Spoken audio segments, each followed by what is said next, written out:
Hi, guys. Welcome back. It's Beth here with Aging Care Solutions, offering both professional and personal experience and guidance for caregivers, seniors, adult children helping their parents as we all travel and navigate this journey of life. So, today's topic, it really it touched my heart, and I'll tell you why because and a lot of these do. I've met with a lot of families over the years, and right away when I started thinking about this topic, how to care for an estranged parent, it got me very emotional because I just started to recall the conversation, a meeting that I had with an adult child. This was a man that, well, first of all, he was very hard to get in touch with. He would only call me. So I found out that he worked in a very secret squirrel type of job, which isn't uncommon. I live right outside Washington, and a lot of our clients would have jobs where you could only talk to them at certain times of the day. Even if they were working, it's sometimes tricky. But one of the things that was unusual is I didn't meet him at a hospital, or his dad wasn't at a rehab. The guy asked, "Can I come into your office?"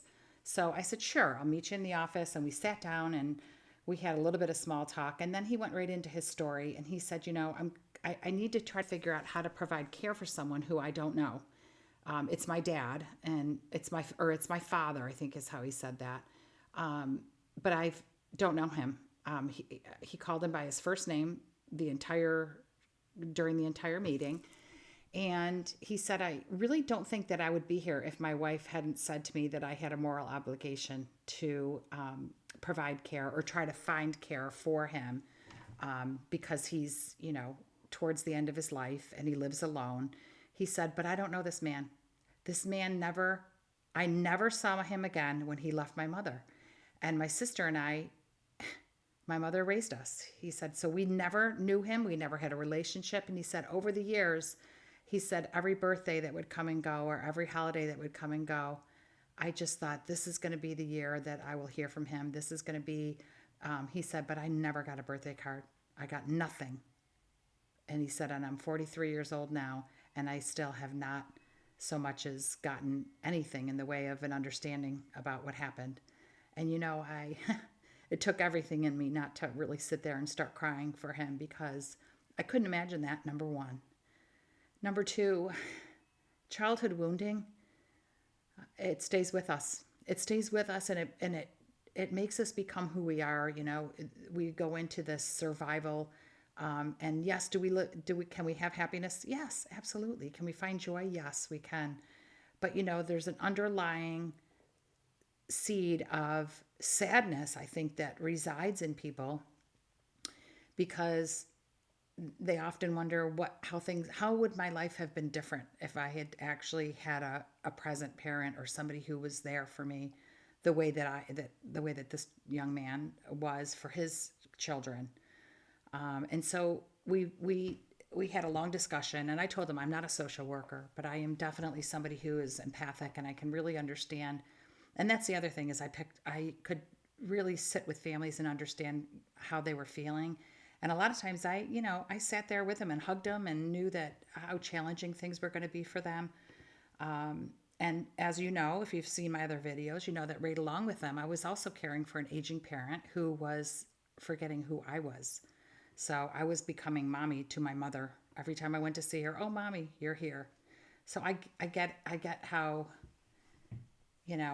horrible it can be just aging and trying to take care of people, and how you're wondering, are you doing the right thing, when in your mind you're like, how could I possibly not be doing the right thing? This person never even entertained the thought of picking up the phone and calling me throughout my life. So what I started doing is research on this and how setting boundaries and limiting your contact with someone like that would probably be the only way that most people would be able to do it. Focusing on just their practical needs, prioritizing, of course, your own well-being as you're doing this. But hiring an agency and also putting together a team of people who can come in. Some will be under the health insurance. So if a nurse is needed for wound care or oversight after a surgery or a rehab stay, the health insurance is going to cover that. They can have physical therapy at home, occupational therapy. If they're diabetic and they do have wounds, of course that's going to need to be addressed by a nurse. They can also qualify for home health aid to assist with a shower twice a week. The other is hiring private duty nursing, having somebody come out, a caregiver. Typically for a male, we would suggest a male caregiver unless they are able to stand and ambulate on their own. Then you've just got somebody there for safety purposes. But I'll tell you, I was so intrigued by this dynamic of this family. When I went to see the client, I noticed right away that the man was very bad, very bad. He had to crawl to the door because he had such bad vertigo. He he was unable to stand. He couldn't. He was weak. He was everything that you would expect somebody who was really approaching. I think I didn't set up hospice for him because I at that point was not in home health, but it looked to me as if something that I would have recommended, that maybe he was unable to be alone in that home safely. Um, and I did explain to him that your family has, hired our services. We are going to be sending somebody in. And he was a little bit surprised to hear that. And he said, well, how are they going to, who's paying? And I said, well, some of your services are included with under your health insurance. I said, but I guess they're going to reach out to you and figure out how to go about doing that. So, I thought in my heart, I'd hoped that maybe that there would be, before this man passed, maybe there would be some sort of interaction where they could at least express their regret or their sorrow for not being the parent that that child needed. Because meeting with that man, when I sat there and he got up to leave, I felt like I had just listened to a young boy tell me how sad he was. So inside his little, his inner child was like telling me how sad he still was in his 40s, and I just resonated with in a way how sad that must be for him. So I would also not be afraid to ask for help, right? So if there was neighbors, or if there was anybody that could go in and like hire a handyman to go in and set up something in the way of safety bars, whenever you need to modify your home to help somebody remain for their days there has to be certain safety things, whether it's a walk-in shower or a shower chair, raised toilet seat. Some people insist that somebody get, like a life alert bracelet or pendant and wear it. Some people are putting cameras in the main living area. So there's a number of things that can be done to help keep that person safe. Other times, someone's going to be there on the regular. So letting nurses in and out, you could put a lockbox on the handle, on the door handle, so they can get themselves in and out. They don't have to ask for you to come by. And then I asked him, do you want me to send a report? Do you want a weekly report from our care team? And he said, no, that's okay. He said, if you want to call my wife, here's her name and number. So that's how it was left. So I know this is a very sensitive topic. I don't know. I don't have, other than having that engagement with that family. And there have been many other families over the years where things happen, but trying to be as understanding as I can when I was working with that family.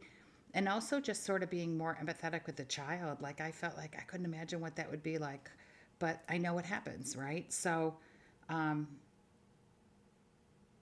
I also wonder what it would be, what I would do. Like, I think to myself, how would I, and, forgiveness is one of those tricky things where sometimes it comes very easy and it allows us to heal, but you don't always have to forgive the act of betrayal or who hurt you, but you can forgive that it happened that way, like that the whole situation happened as a child. But when you're a kid, you don't understand any of that. So anyway, I hope this is helpful to someone. I know that childhood wounding is something that can stay with us as we age, and many times it's easier if you see your parent as someone who is also someone who had trouble with their own parents, or they didn't know how to parent well because they were not parented well.